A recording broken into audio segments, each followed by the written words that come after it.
ብዙ ነገሮችን ማድረግ እንፈልጋለን። ብዙ ራዕዮቻችን እንዲሳኩልን እንፈልጋለን። አሁን ላይ ትላልቅ ቦታ የደረሱ ሰዎችን ስናይ በጣም ሞቲቬትድ እንሆናለን። ከዛም ደግሞ ተነስተን በዛው ልክ እነሱ በደረሱበት ቦታ ለመድረስ ስንፈልግ አንድ ወደኋላ የሚጎትተን ነገር አለ። ይህም ማለት ሰው ምን ይለኛል ማለት ነው። ሰላም እንዴት ናችሁ? ስሜ ግሩም ለማ ይባላል። በዚህ ዩቲዩብ ቻናል ላይ ትምህርታዊ ቪዲዮዎችን እና እንዲሁም ደግሞ ቁም ነገር አዘል የሆኑ ኮንተንቶችን ክሬት በማድረግ እታወቃለሁ። ወደዚህ ፕላትፎርም ትምህርታዊ ቪዲዮዎችን እና ቁም ነገር ፈልጋችሁ ከመጣችሁ ይሄ ቻናል ስለሚጠቅማችሁ ሳብስክራይብ ማድረግ እንዳትረሱ። ይህንንም ቪዲዮ ደግሞ ላይክ በማድረግ ጀምሩ። ለጓደኞቻችሁ ይጠቅማል ብላችሁ ካሰባችሁ ቪዲዮን ከጨረሳችሁ በኋላ ሼር አድርጉላቸው፣ ጠቃሚ ሆኖ ካገኛችሁት ማለት ነው። እንግዲህ ጥናቶች እንደሚያሳዩት ከሆነ ማንም ሰው ስለማንም ግድ እንደሌለው እኛ እነዛ ሰዎች ዘመዶቼ፣ አክስቶቼ፣ አጎቶቼ ስለኔ ምን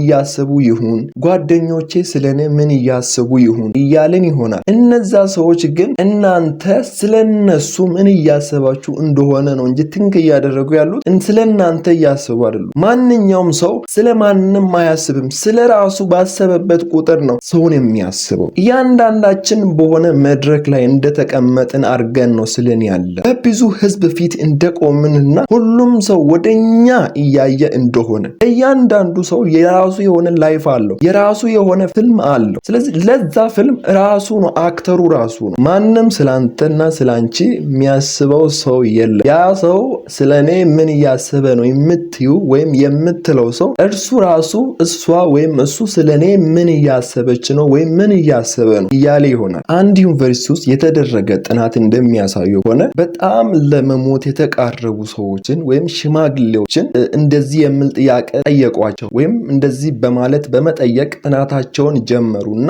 እናንተ በምድር ላይ ወይም በሕይወት ዘመናችሁ የሚጸጽታችሁ ነገር ምንድን ነው ብለው ጠየቋቸው። እነዛዎችም ሰዎች የተናገሩት ነገር በሕይወታቸው እያሉ ያጠፉት ጥፋት ወይም ያበላሹት ነገር አይደለም የጸጸታቸው። በሕይወታቸው እያሉ ወይም በዛ በጉብዝናቸው ዘመን እያሉ ማድረግ ስላልፈለጉ ሳይሆን ማድረግን ስለፈሩ ሰው ምን ይለኛል፣ እንደዚህ ብጀምር እኮ ይሄንን ስራዬን ትቼ የራሴን ቢዝነስ አውን ባደር ኮምፈርት ዞኔ ወጥቼ የራሴን የሆነን ነገር ሊገንባ ማለት በጀመሩበት ቅጽበት ላይ ያንን ነገር ባለመጀመራቸውና ምንም ተጽዕኖ ሳያሳድሩ ኖርማሊ ተመሳሳይ የሆነ ኑሮ ብቻ በመኖር ያሳለፉበት ጊዜያቸውና ሰዓታቸው ያ ይቆጫቸዋል ማለት ነው። እግዚአብሔር እኛን ወደዚች ምድር ሲያመጣን ከትልቅ ዓላማና ከትልቅ ራዕይ ጋራ ነው አምጥቶ በዚች ምድር ላይ ያስቀመጠን እንጂ የማንም አጃቢ እንድንሆን አይደለም። እግዚአብሔር እኛን የፈጠረ እኛ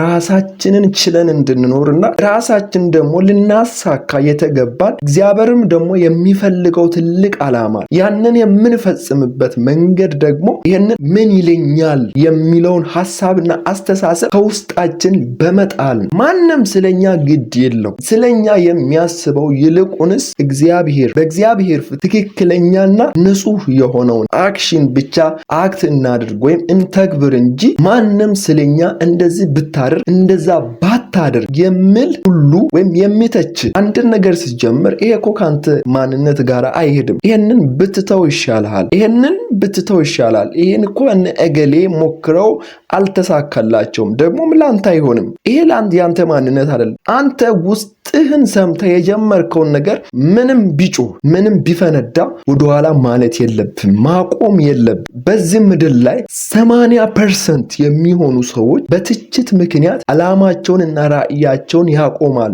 ወደኋላ ይላሉ፣ ከጀመሩበት ያቆማሉ ማለት። 20% ብቻ ነው የጀመሩትን ስራ በትችት መካከል አልፎ ሰክሰስፉል ሆነው በዓለም ላይ በከፍታ ላይ የምታዩት። ስለዚህ እኛም ዛሬ ማንም አንተ እንደዚህ ብታደርግ ባታደርግ የምልህ ውስጥህን ያደመጠ አይደለም። ውስጥህን አድምጠ የተነሳው አንተ እኮ ነው። ኦልሬዲ ማንም ያንተን ውስጥ ሊረዳ የሚችል ከእግዚአብሔር ውጪ ማንም የለም። ስለዚህ ሰው ምን ይለኛል ማለትን ትተህ የተፈጠርክበትን ዓላማ ለማድረግ ካሁኑ ተነሳሳ። ማንም ስላንተ ምንም እያሰበ አይደለም። አንተ ነህ ስለሌላ እያሰብክ ጊዜህን እያጠፋ እያበላሸክ ያለው። ሐሳቡ ብቻ ልትጀምር ያሰብከው እቅድህ፣ ዓላማ፣ ፕሮጀክቱ ወይም በውስጥ ያለው ጩኸት ትክክለኛ ይሁን፣ አምላክህን ብቻ የሚያከብር ይሁን፣ እርሱን ብቻ የሚያስደስት ይሁን እንጂ ምንም ይሁን። ስለዚህ ሰው ስለኛ ምንም እያሰበ አይደለም፣ እኛ ነን ስለ ሰው እያሰብን ያለን። ጸጸትን ከመጋፈጥ ይልቅ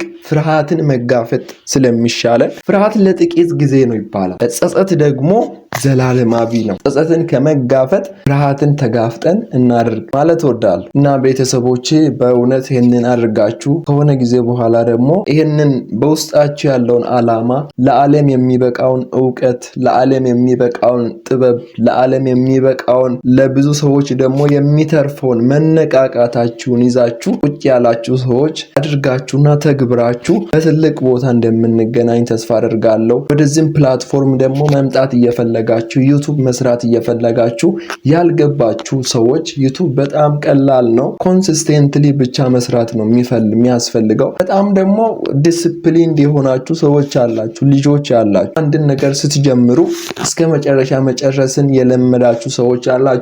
ለእንደዛ አይነት ሰዎች ነው ዩቱብም የተፈጠረው። እናም ደግሞ መታችሁ ይህንን ኦፖርቹኒቲ እንድትጠቀሙት እላለሁ። ፍርሃትን ከውስጣችሁ አስወግዱ። ማንም ስለናንተ ያሰበ አይደለም፣ እናንተ ናችሁ ስለሌላ ሰው ስለሆነ ሰው ያሰባችሁ ጊዜያችሁን እያባከናችሁ ያላችሁት። ወዳችኋለሁ፣ በርቱ፣ ትጉ። እናም ደግሞ በመንፈሳዊም ህይወት እየበረታችሁ እየጸለያችሁ እንደ እግዚአብሔር ቃል እና እንደ እግዚአብሔር ሐሳብ እየተመላለሳችሁ ቆዩ። በቀጣይ ቪዲዮ ደግሞ ክመለስ ድረስ ጤና ቆዩልኝ።